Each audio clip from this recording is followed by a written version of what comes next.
Boa noite a todos, sejam bem-vindos, sejam bem-vindas a mais um estudo do nosso livro Constelação Familiar, de Joana de Ângeles, psicografado por Divaldo Franco. Hoje nós vamos ao capítulo número 8, que se chama Outros Parentes. Esse trabalho em parceria com a TV e Rádio Chico Xavier. Os nossos capítulos vão sempre ao ar aos sábados, às 19 horas, na TV e Rádio Chico Xavier, e nas minhas mídias sociais vão às segundas-feiras, normalmente a parte da noite, mas não tem horário fixo. Às vezes um pouco mais cedo, às vezes um pouco mais tarde. Então, tá lá às segundas-feiras. Quem quiser acompanhar os outros capítulos, já foram 7, tem uma playlist na TV e Rádio Chico Xavier, tem também uma playlist no meu canal no YouTube com todos os capítulos. Temos também, aproveitando a deixa, um convite, o Encontro com o Nelson Tavares, um programa na TV e Rádio Chico Xavier também, às 19 horas também, mas nas quintas-feiras de 15 em 15 dias. Vários temas, diversos temas dentro da psicologia, dentro de tudo que a gente conversa aqui um pouco nessa busca do nosso eu, do nosso encontro, com o auxílio da doutrina espírita. Vamos lá? Então vamos aos temas de hoje. O que a gente vai falar hoje nessa história de outros parentes? A gente vai falar sobre família confusão. Eita, confusão! Vamos falar sobre aqueles parentes que se metem na vida dos outros. Vamos falar sobre a adolescência. Vamos falar sobre os exemplos dos pais. Vamos falar da vida, sobre a vida, como numa série do Netflix. Vamos falar também da importância do lar. E muito mais, é claro, como sempre. Convido a todos a lerem antes o livro, o capítulo, hoje o capítulo número 8, para a gente seguir um pouco o mesmo raciocínio. Eu vou sempre trazer aqui alguns pontos, eu vou fazer uma leitura, um comentário em cima, muito pessoal, mas é sempre bom a gente ler ler o capítulo antes para a gente poder trocar um pouquinho mais, tá bem? Como sempre de costume, eu vou fazer a nossa oração. Quem quiser, eu convido a todos a fecharem os olhos comigo. E primeiramente agradecemos a Deus Pai por tudo. Agradecemos também ao nosso mestre, nosso guia, nosso exemplo, nosso amigo Jesus Cristo. Obrigado por todo o seu amor, obrigado pela sua luz. Agradecemos também a espiritualidade de luz que nos acompanha nesse trabalho, que se faz presente sempre que buscamos elevar o nosso pensamento. E aqui nos reunimos mais uma vez e pedimos autorização para dar início a mais esse capítulo, esse estudo em conjunto. Que assim seja, graças a Deus. Muito bem, pessoal. Então vamos lá. Hoje Joana fala sobre alguns aspectos na família, sobre outros parentes, bastante confusão. Acho que muita gente vai se identificar com o capítulo de hoje. Vamos lá? Vou ler o primeiro trecho aqui que Joana nos diz.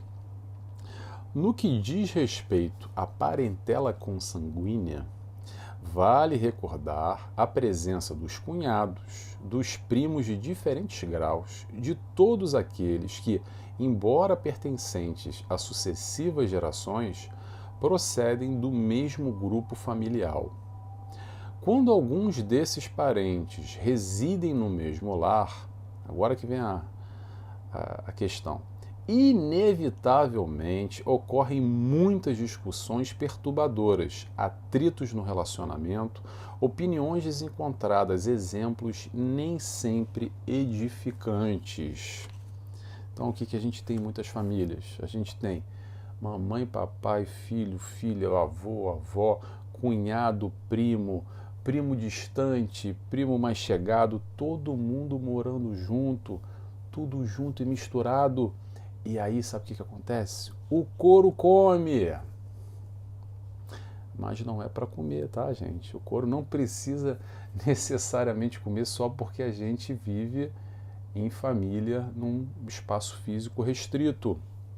Claro que é normal o estresse aumentar, o conflito, o atrito, quando a gente tem menos espaço e mais gente. Principalmente, às vezes, há lares que se vivem dezenas de pessoas com um espaço físico muito pequeno.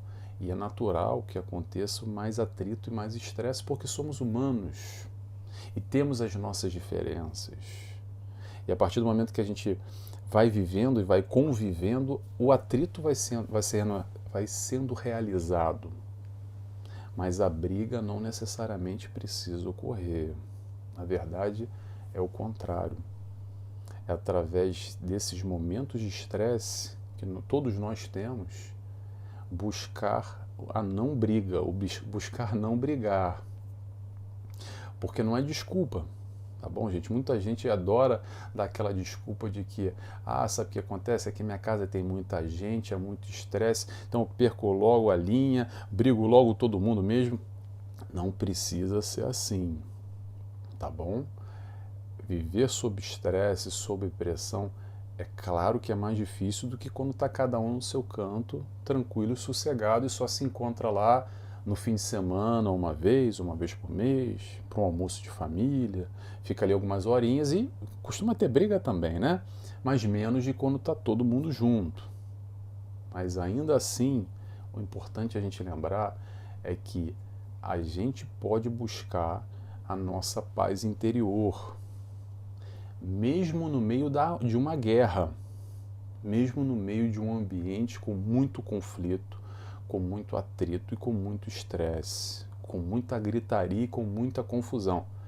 É mais difícil, Nelson? Claro que é mais difícil do que um ambiente harmônico. Mas essa paz interior que a gente está falando, essa busca da nossa harmonia, do nosso controle, é um desafio que todos nós podemos alcançar. Apesar de uma guerra, quando a gente está em paz conosco mesmo, buscando essa tranquilidade, buscando essa interiorização, essa plenitude que Joana de Ângeles fala bastante sobre plenitude, nós conseguimos conviver no ambiente que for, da maneira que for, e vibrar no bem, se conectar com a espiritualidade de luz, se conectar com coisas boas e não entrar nesse nosso estímulo exterior, nessas brigas, nessas confusões. É fácil? Não é fácil, mas é possível. E quando é possível, sabe de quem depende? Só depende de nós. Depende da gente trabalhar e buscar e de encontro com isso. Qual é o caminho, Nelson? Encontre o seu. Não tem fórmula de bolo, há vários caminhos. A gente pode trazer alternativas de como fomentar, alimentar e buscar essa paz, essa tranquilidade interior, onde cada um pode encontrar esse porto seguro, esse deserto, digamos assim, de tranquilidade, de paz e harmonia. Mas isso também é um trabalho constante, é um trabalho de evolução, de crescimento, é um trabalho de formiguinha, que a gente vai aos poucos caminhando nessa direção e construindo esse aprendizado dessa paz interior. Mas é possível, tá bom, gente? Só queria deixar aqui essa lembrança que é importante, porque viver uma vida em desequilíbrio não é uma desculpa porque a culpa é do mundo, porque lá em casa você não sabe como é que é, Nelson. É muito estresse e aí não tem jeito. Tem jeito. O mundo pode ser como for, a família pode ser como for, mas a gente está falando aqui de dentro. Está falando do teu eu, do seu encontro consigo mesmo. É disso que a gente está falando. Tá bem? Vamos lá? Próximo ponto que eu separei. Joana de Ângeles, peraí, nos diz: de bom alvitre, no entanto, que, ao ser inevitável essa convivência, cada membro do clã reserve-se o respeito que deve manter pelo outro, não pretendendo tornar-se a figura central do grupo, ser o dono da verdade, opinar quando não solicitado, intervir na área que não lhe diz respeito. Aí, pausa, né, gente? Vamos voltar a essa simulação aqui de que a gente pode ter 10 pessoas vivendo e convivendo numa casa, num apartamento, num espaço físico do tamanho de um quarto. Mas ainda assim, se cada um tiver no seu quadrado, a coisa pode ocorrer com mais fluidez, com mais tranquilidade. Esse é o grande desafio, porque o problema começa quando a gente quer opinar na vida dos outros, quando alguém quer meter o bedelho na vida do fulano, quando um se acha o dono da verdade, quando o outro se acha que tem um direito de se meter na vida e começar a opinar e não respeita os limites. E é isso que a gente tem que falar, que é o mais importante nessa história toda aqui. Os limites. Será que a gente sabe qual é os nossos limites? Será que cada membro da nossa família, as nossas relações, está bem definido esses limites? Ou está meio bagunçado? Ou não tem limite nenhum? Como é que está a nossa família? Será que cada um sabe o seu papel? Ou cada um adora não viver a sua vida e viver a vida do outro? Sabe como é que é? O fulano nem olha para si, mas adora dar pitaco e falar na vida do fulano, da fulana, do filho, da filha, do cunhado, do genro, do primo. E a gente fica aqui quase trocando, porque eu não vivo minha vida. Eu estou preocupado com a vida lá do meu cunhado. Aí o meu cunhado também não vive a vida dele, que está preocupado com a minha. E aí minha irmã está preocupada com a vida. Tá entendendo como é que acontece? Será que a gente sabe viver no nosso quadrado? Será que a gente sabe os nossos limites? Essa é uma das questões cruciais, penso eu, número 1, nesse intercâmbio familiar, que muitas vezes nós nos perdemos nessa história da família. E aí, eu posso adiantar para vocês, se não tiver limite, se tiver uma bagunça, a chance de dar problema, a chance de dar ruim é enorme. A probabilidade aumenta demais. E qual é a solução disso, Nelson? Solução para os nossos problemas? Senta e conversa. Como a gente não conversa? Senta com a família, olha só, vamos combinar, vamos estabelecer o limite. Sabe aquela velha frase? O meu limite acaba quando começa o do outro. Vamos expor o que me incomoda, até onde dá para ir, o que incomoda o outro, até onde eu tenho que ir, quais são os meus papéis como mãe, como pai, como filho, como irmão, como tio, como cunhado, como primo, enfim. O que me diz respeito, o que diz respeito à vida do outro. Será que a gente conversa? Será que um dia a gente conversou? Ou está tudo embolado? Dá para fazer, tá? E depois que a gente fizer, depois que a gente sentar e conversar e combinar direitinho, se combinar dá para fazer tranquilamente, com felicidade, com mais harmonia, ou com menos briga e confusão, aí a gente tem que colocar a mão na massa e respeitar, a gente tem que cumprir, né? Que também acontece muito, que a gente combina mais ou menos, mas a gente não gosta muito de seguir, né? É sempre bom dar ali um pitacozinho, falar qualquer coisa, se meter na vida do meu filho, da minha filha, porque está fazendo errado, porque eu que sei a verdade, a história do dono da verdade, eu que sei a verdade, eu tenho que ir lá dar uma opinada. Será que não é assim que a gente faz às vezes? Interrogação. Não sei. Joana de Anjos está nos questionando aqui para ver até onde isso nos influencia e faz parte um pouco de nós, nos nossos relacionamentos. Vamos seguindo? Vamos lá. Agora a gente vai falar sobre a adolescência, os jovens. Joana de Ângeles nos diz: os jovens, por sua vez, devem respeito e consideração aos mais velhos, compreensão das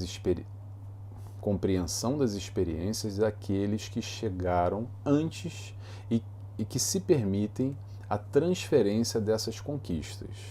Nada obstante, tal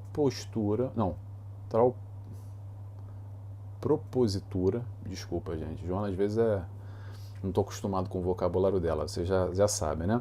Tal propositura não significa aceitação passiva de tudo quanto seja transmitido, tampouco da perda da própria identidade, seguindo comportamentos que não condizem com a sua maneira de ser.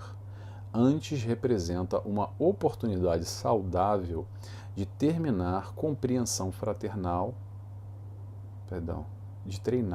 não terminar, de treinar compreensão fraternal, convivência com as pessoas de diferentes níveis, preparando-se para os inevitáveis enfrentamentos na comunidade humana. Então, Joana de Ângeles fala aqui sobre a juventude, e eu vou colocar um pouco a juventude / adolescência, que sim é uma fase difícil, às vezes esse relacionamento pais e filhos nessa fase da juventude, muito conhecida como a aborrecência, que é aquela fase que são os donos da verdade. Aquela fase que normalmente, não normalmente, mas em muitos casos, o jovem ou adolescente ou pré-adolescente, outras categorias ainda, hoje em dia está cada vez mais precoce, sabem de tudo e que os pais não sabem nada. Sabe como é que é isso? Muitos de nós também, gente, vamos lembrar aqui, tá? Vamos puxar para o nosso lado. Muitos de nós fomos assim também lá atrás, quando adolescentes, quando jovens. Claro que a dinâmica era diferente.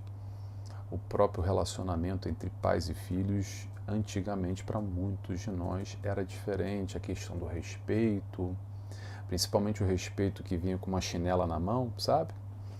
Quando às vezes não precisava nem de chinela, só o olhar já dava um medo de tal forma que se respeitava e se baixava a cabeça. Acho que muita gente aqui sabe o que eu estou falando. Mas também Joana de Ângeles fala algo importante.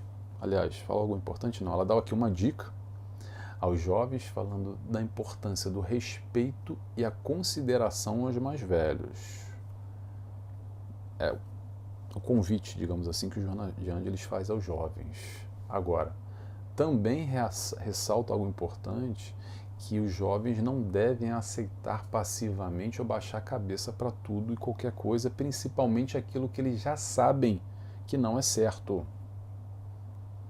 Lembrando, somos espíritos em evolução e os conceitos de certo e errado nós vamos adquirindo conforme esse nosso crescimento evolutivo. E muitos desses espíritos que chegam ao nosso seio familiar hoje, como crianças, como os nossos filhos, na verdade são espíritos mais evoluídos no aspecto moral do que nós. E já tem uma outra realização, já tem uma outra vivência de certas questões que para a gente às vezes é meio confuso. E o que acaba acontecendo muitas vezes é que são as crianças que nos ensinam a nós pais certas questões. Vocês já ouviram falar uma história desse tipo? Falando que meu filho está me ensinando, minha filha está me dando uma lição de vida. Espíritos reencarnantes, todos nós somos, com a nossa bagagenzinha lá atrás. E que bagagem é essa? Às vezes, não sempre, tá, gente? Cada caso é um caso. Mas às vezes esses espíritos vêm também para nos auxiliar nessa nossa caminhada.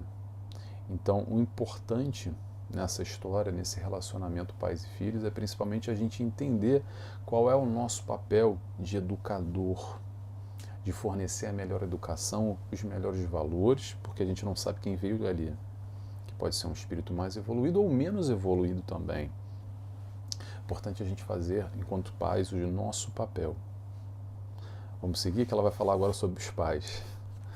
Dando seguimento nesse trecho, ela diz: por sua vez, os adultos não devem considerar pautas de conduta exemplar, excepcional para os mais jovens, impondo suas ideias, estabelecendo paradigmas que não podem ser ultrapassados, nem propondo atitudes que violentam a liberdade dos seus educandos. Aí eu digo o seguinte, aliás, eu acho que eu já falei isso em outro capítulo, é aquela frase que muita gente gosta de repetir e que não adianta, tá bom, gente? Que é o seguinte: faça o que eu digo, não faça o que eu faço. Pessoal, o exemplo é o que fica, não o que foi dito. Porque falar é fácil, agir é diferente. Isso vale para os nossos filhos, como vale para nós também. Falar que é o caminho certo, acho que todo mundo mais ou menos sabe. E fazer a coisa certa, interrogação. Será que a gente consegue fazer aquilo que nós já sabemos que é certo? E para o nosso filho, o exemplo que fica, os nossos filhos, é exatamente isso, a postura, o exemplo dado no dia a dia, no nosso lar, dentro da nossa casa. Não adianta nada a gente dizer para o nosso filho, por exemplo, não fale palavrão que é feio. E aí você pega o telefone com seu amigo, está lá o seu filho do lado, e você começa a descascar, porque o fulano, isso, aquilo, outro, ele é X, ele é Y, ele é Z.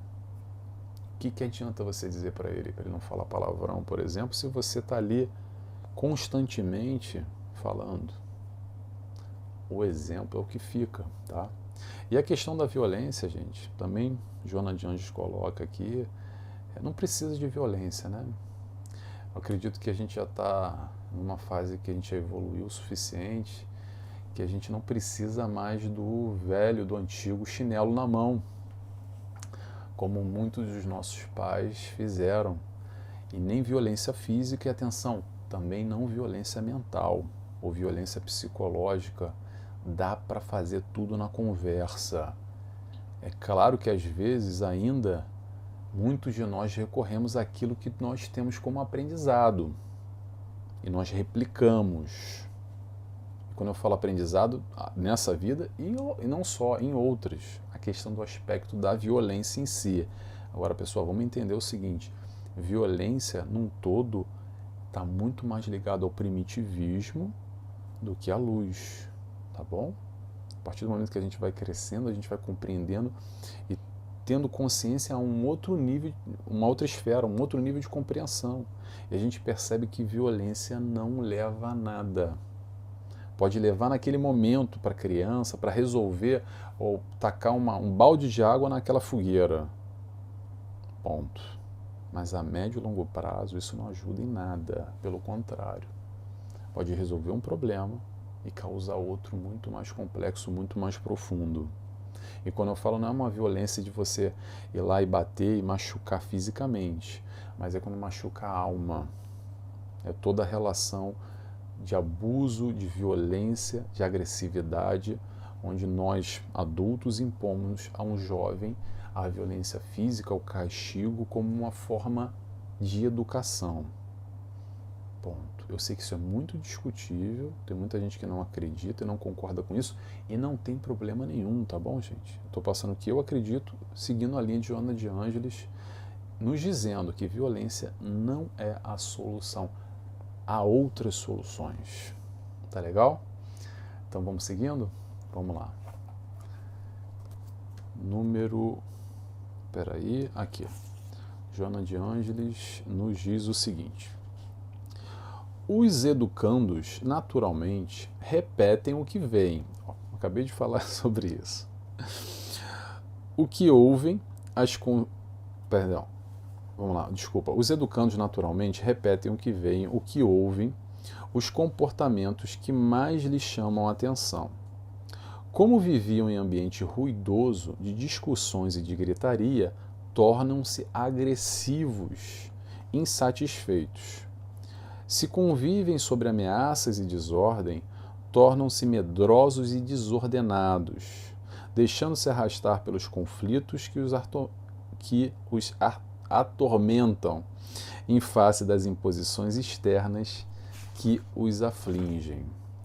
Pessoal, esse lar que a gente está falando, sendo mais estruturado ou menos estruturado, sendo mais harmônico ou tendo só briga e só confusão, que foi o nosso berço da nossa criação, que fez parte dessa nossa construção de quem nós somos hoje, nessa personalidade, nessa encarnação. Vamos relembrar isso, tá bom, gente? Nessa personalidade, nessa encarnação. E também hoje em dia, para essas crianças que estão no nosso entorno, nesse convívio, nessa constelação, nessa esfera familiar. Que nós, de alguma forma, mais ou menos responsáveis, contribuímos para esse intercâmbio. De uma maneira mais incisiva ou menos incisiva, com mais responsabilidades ou com menos responsabilidades. Então, um ambiente de briga, de confusão, de gritaria, de desordem, essa criança, esse ser, ou talvez nós mesmos, replicamos aquilo que foi aprendido nesse ambiente, mais fraterno ou menos fraterno, onde o couro come o tempo todo, é briga, como é que é? Tiro, porrada e bomba, ou se tem uma outra postura mais amorosa, mais compreensiva, buscando mais harmonia, mais amor num todo. Eu sei que isso tudo pode parecer muito utópico para muita gente que eu estou falando, mas pessoal, é possível ser melhor. É possível estar um pouquinho melhor a nossa vida, dentro do nosso lar, dentro desse nosso ambiente. Não é porque a gente teve uma infância difícil e complicada, que precisa ser assim o resto da vida. Dá para mudar para melhor. Às vezes não vai mudar porque a gente gostaria que fosse, mas dá para ser um pouquinho melhor. Como é que dá, Nelson? Com as nossas atitudes, buscando mudar pequenas questões que podem fazer aos pouquinhos. Aquela história da gotinha. Ah, só mais uma gotinha, Nelson, não vai fazer diferença. Mas é de gotinha em gotinha que a gente enche um copo.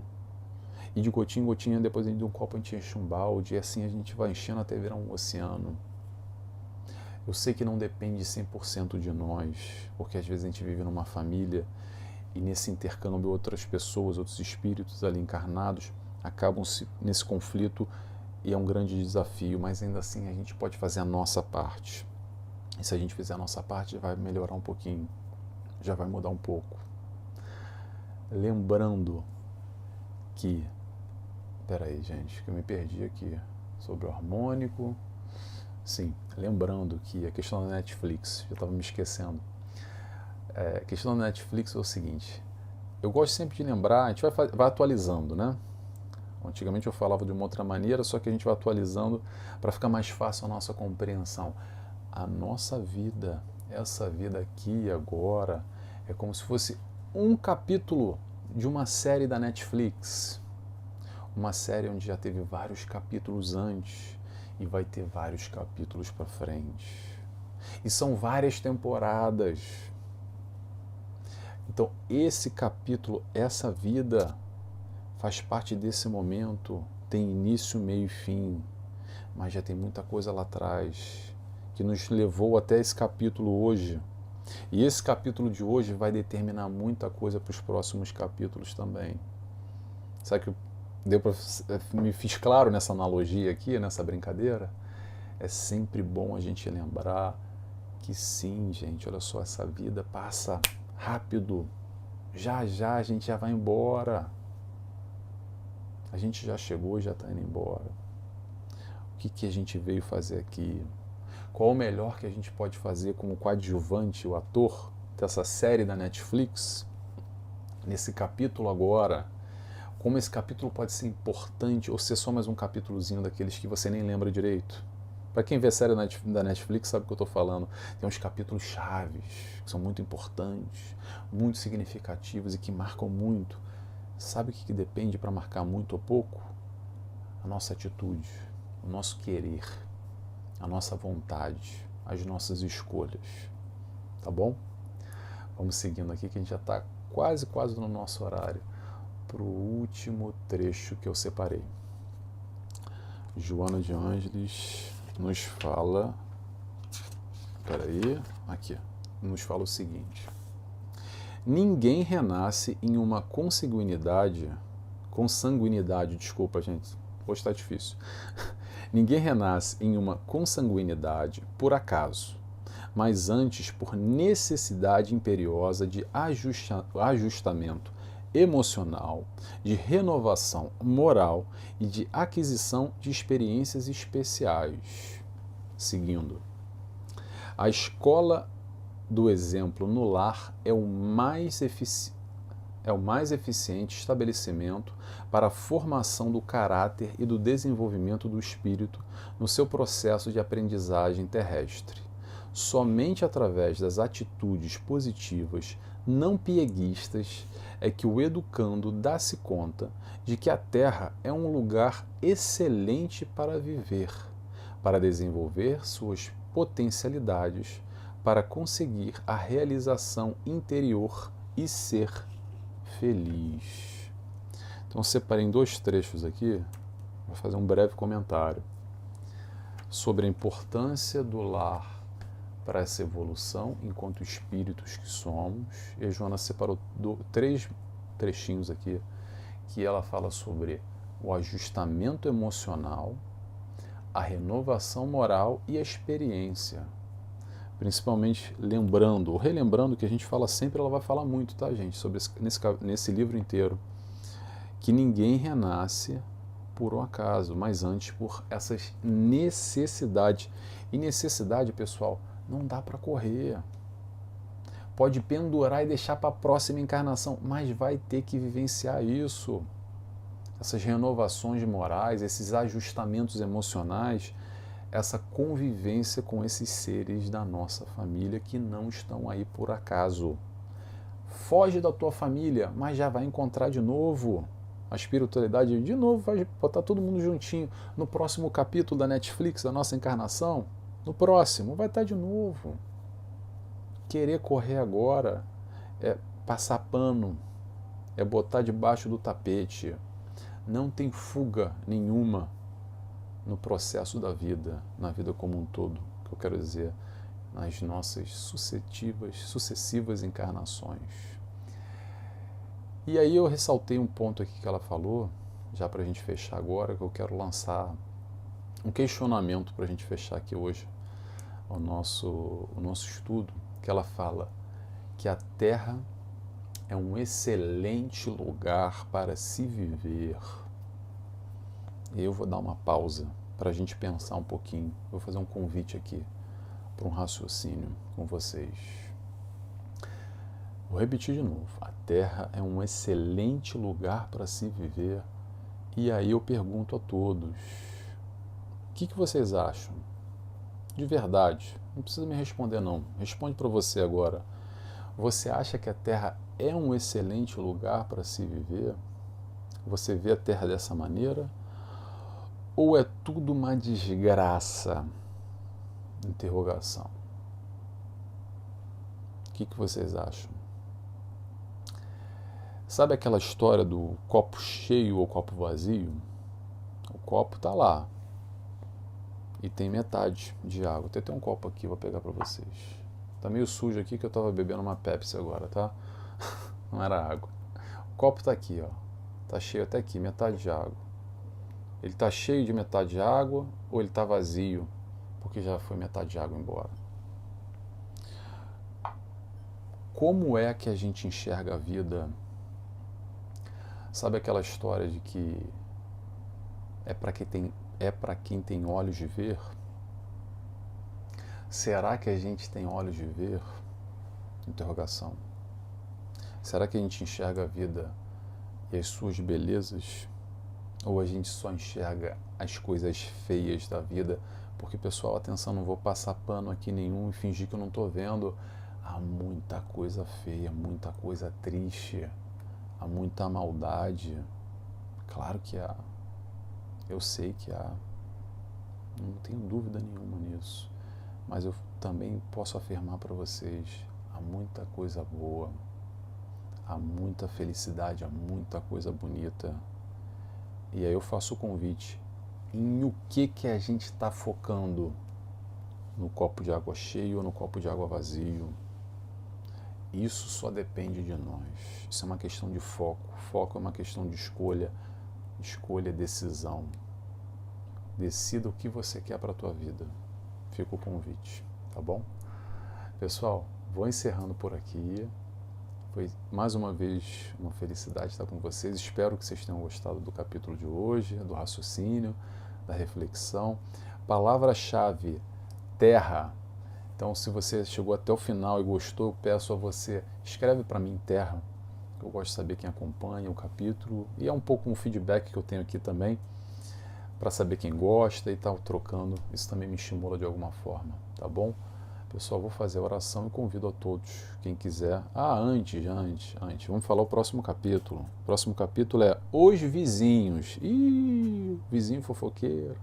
Vamos ver, eu não sei, não li ainda. Os Vizinhos é o próximo capítulo, tá? Semana que vem a gente se encontra de novo.